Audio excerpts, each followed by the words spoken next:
İnsanı Allaha yaxınlaşdıran məkanlar var. Məşhəd, Kərbəla, Həcc ziyarətləri kimi. Bu kimi ziyarətlər zamanı insan Allaha yaxınlaşır, mənəviyyatı yüksəlir.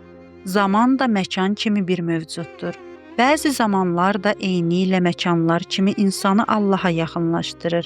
Rəcəb, Şaban və Ramazan ayları.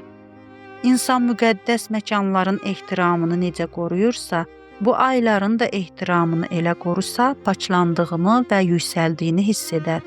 Necə ki, insan hərəmə napaç halda daxil olmur, pis sözlər danışmır, davadalaş etmir, nəfsini kənara qoyur. Bu aylara da belə yanaşsa, günahlardan uzaq durar, xeyirli işlərə yönələr və Allaha yaxınlaşar.